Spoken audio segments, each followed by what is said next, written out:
Hi, hello, namaste everyone. Welcome to my YouTube channel, Easy English with Geeta. Learn, speak and grow. So, are you ready to learn?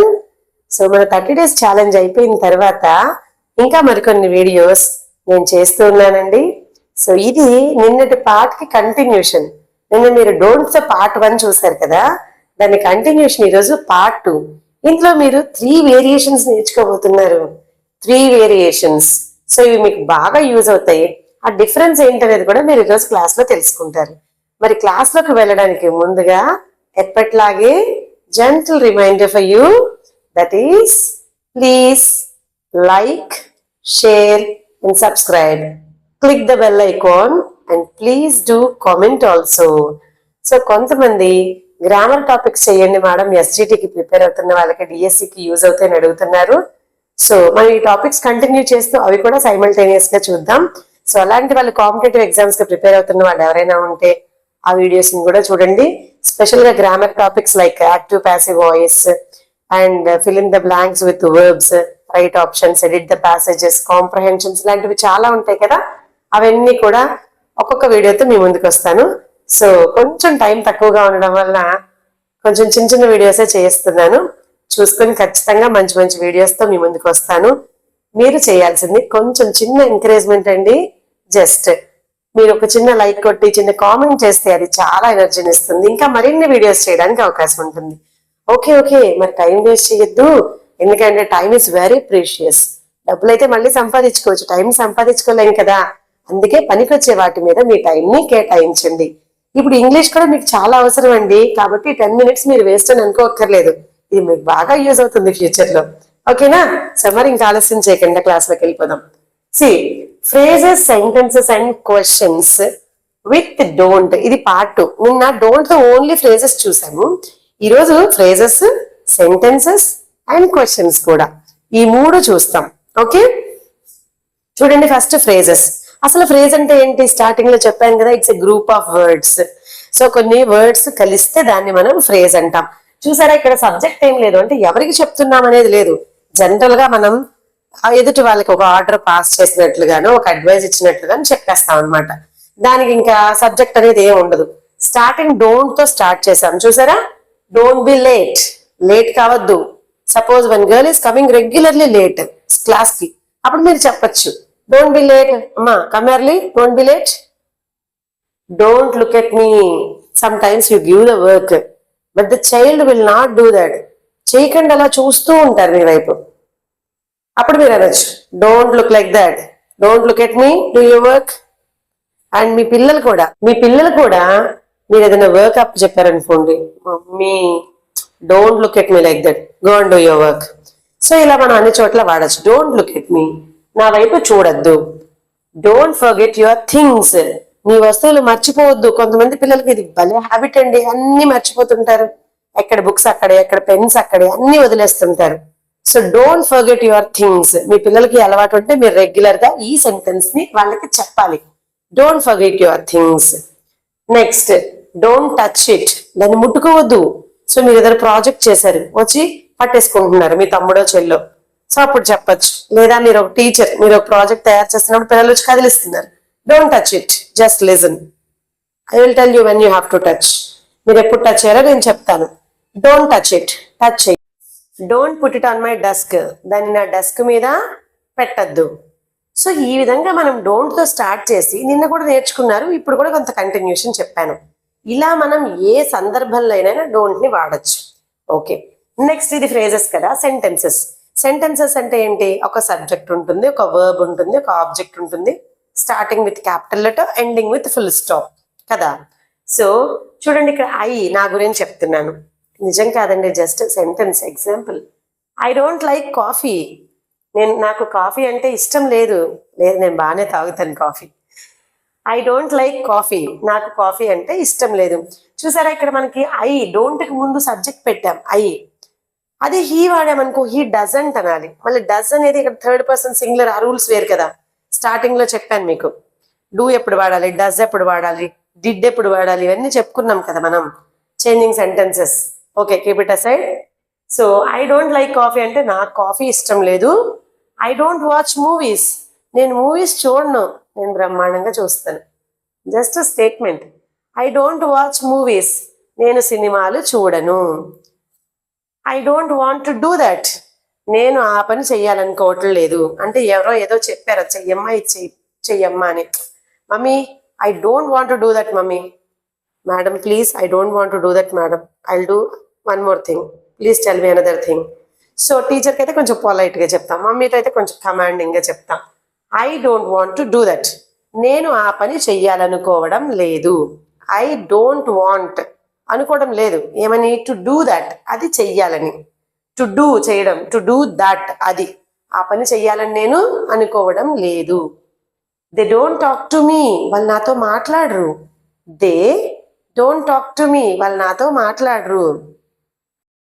We don't play cricket, we don't play cricket, మేము cricket ఆడము. We don't play cricket. So ఇలా మీరు subject ఇక్కడ they don't play hockey, they don't tell lies, వాళ్ళు అబద్ధాలు చెప్పరు. They don't tell lies. అలా మీరు ఏదైనా ఇక్కడ మనం సబ్జెక్ట్ పెట్టుకొని డోంట్ వాడేసి ఆ తర్వాత ఈ వర్బ్ ఫామ్ వస్తుంది, ఇలా పెట్టేస్తాం. చూసారా? ఐ సబ్జెక్ట్, డోంట్ తర్వాత లైక్ ఇష్టం వర్బ్ ఫామ్. అలాగే I don't watch verb form, I don't want verb form, they don't talk verb form. అంటే డోంట్ తర్వాత వర్బ్ వస్తూ ఉంది ఇక్కడ. అండ్ ఇక్కడ కూడా చూడండి, don't be form, don't look చూడడం వర్బ్ ఫామ్, డోంట్ ఫర్గెట్ మర్చిపోవడం వర్బ్ ఫామ్.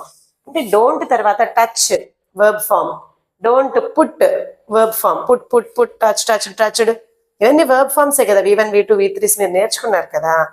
సో మీరు సెంటెన్సెస్ లో అయినా ఫ్రేజెస్ లో అయినా డోంట్ తర్వాత వర్బ్ ఫామ్ వస్తుంది. అర్థమైంది కదా?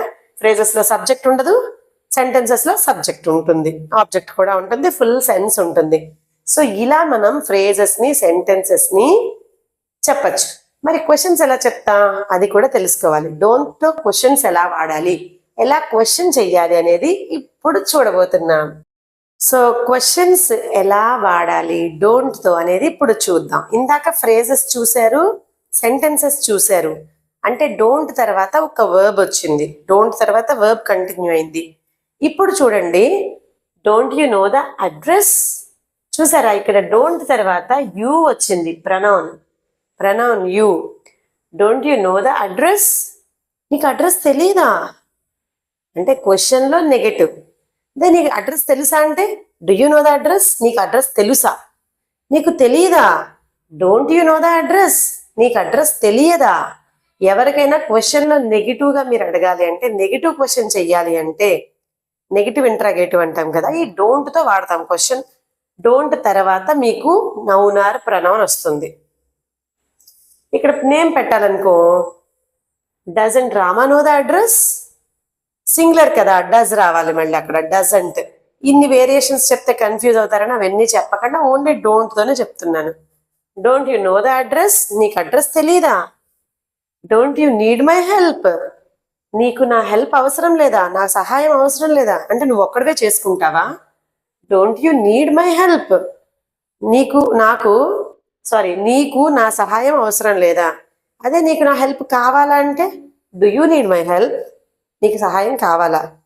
Don't you need my help, సహాయం అవసరం లేదా. Don't you want to go out, నువ్వు బయటకు వెళ్ళాలని అనుకోవట్లేదా, నీకు బయటకు వెళ్ళాలని లేదా. Don't you want to go out. So don't తర్వాత చూసారా యూ వస్తుంది. మీకు అక్కడ కావాలంటే ఏదైనా నేమ్ కూడా పెట్టుకోవచ్చు, అప్పుడు డజంట్ రావాలి, కాకపోతే సింగులర్ కాబట్టి. డోంట్ వి, యూ కాకపోతే వీ పెట్టచ్చు, ప్లూరల్ కదా.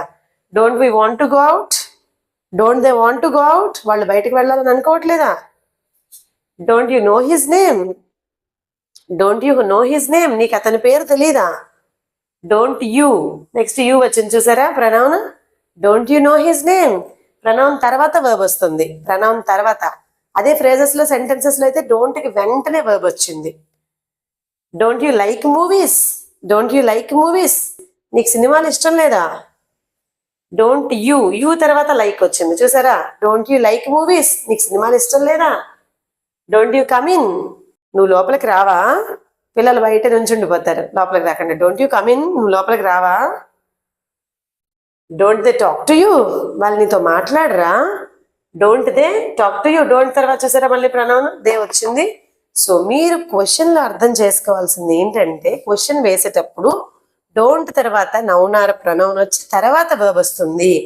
అదే ఫ్రేజెస్ లో సెంటెన్సెస్ లో అయితే డోంట్ వెంటనే వర్బ్ వస్తుంది. ఓకేనా? సో మరి ఇలాంటివి మీరు మరిన్ని ట్రై చేస్తే మీకు ప్రాక్టీస్ అవుతుంది. Don't you cook food today, ఈరోజు వంట చేయవా? Don't you wash clothes today, బట్టలు ఉతకవా? Don't you clean the floor today, ఈరోజు ఫ్లోర్ క్లీన్ చేయవా? Don't you teach lesson today, మీరు మాకు లెసన్ చెప్పరా? యూ అంటే నువ్వు, మీరు రెండు వాడచ్చు అనమాట. ఓకే, సో ఇలా రకరకాలుగా మనం questions, don't you go out for movie today, don't you take me to movie today. So ఇలా మీరు ఏ క్వశ్చన్ అయినా నువ్వు చెయ్యవా అని అడగడానికి మనం ఈ డోంట్ యూజ్ చేసుకొని అడగచ్చు. Don't you drop me at school దగ్గర డ్రాప్ చేయవా? Don't you help me in my homework, నాకు హోంవర్క్లో హెల్ప్ చేయవా? సో ఇలా రకరకాలుగా మీరు డైలీ యూసేజ్లో దీన్ని వాడుకోవాలి. సో ఈరోజు మీరు phrases, sentences and questions with don't నేర్చుకున్నారు. మరొక ఇంట్రెస్టింగ్ టాపిక్తో రేపు మీ క్లాస్ స్టార్ట్ చేసేస్తాను. ఓకేనా? మరి ఈ కొంచెం క్లాస్ని మీరు బాగా ప్రాక్టీస్ చేస్తే చేసింది మీకు ఖచ్చితంగా ఉపయోగపడుతుందండి. మనం చేసిన మంచి ఎప్పుడైనా మనకు తిరిగి రిటర్న్ వస్తుంది అంటారు కదా పెద్దలు, ఏదో ఒక రూపంలో. అలాగా మనం నేర్చుకున్న నాలెడ్జ్ కూడా మనకి ఎక్కడో చోట ఉపయోగపడుతుంది. అబ్బా నేనేమి కాంపిటేటివ్ ఎగ్జామ్స్ రాయట్లేదు కదా, నేను హౌస్ వైఫ్నే కదా, మా పిల్లలు చదువుకున్నా, నాకెందుకు ఇంగ్లీష్ అనుకోకండి. మీ పిల్లలతో కూడా మీరు చక్కగా ఇంగ్లీష్లో మాట్లాడచ్చు మీరు నేర్చుకుంటే. ఆల్రెడీ అందరూ ఇప్పుడు ఎడ్యుకేటెడే కదా, అట్లీస్ట్ ఇంటరో డిగ్రీనో అంతా చదువుకునే ఉంటారు కదా. సో మేబీ మీరు మర్చిపోయి ఉండొచ్చు, టచ్లో లేకపోవడం వల్ల కన్ఫ్యూజ్ అవ్వచ్చు. సో ఒక్కసారి నా వీడియోస్ని ఇలా చూస్తూ ఉన్నారనుకోండి, మీరు మళ్ళీ ట్రాక్లోకి వచ్చేస్తారు. బాగా ఇంగ్లీష్ మాట్లాడుకోవచ్చు మీ కోలీగ్స్తో, నైబర్స్తో, ఫ్రెండ్స్తో, పిల్లలతో, అలాగే ఫ్యామిలీ మెంబర్స్తో. ఓకేనా? మరి ట్రై చేస్తారు కదా. సో మరింత మంచి విషయాలు నేను మీకు చెప్పాలంటే మీరేం చెయ్యాలి? Yes, like, share and subscribe and shorts కూడా చూస్తూ ఉండండి. చాలా మంచి మంచి విషయాలు రోజుకు పనికొచ్చేవి చెప్తూ ఉన్నాను. ఓకే, మరి రేపటి క్లాస్లో మళ్ళీ కలుద్దాం. Until then.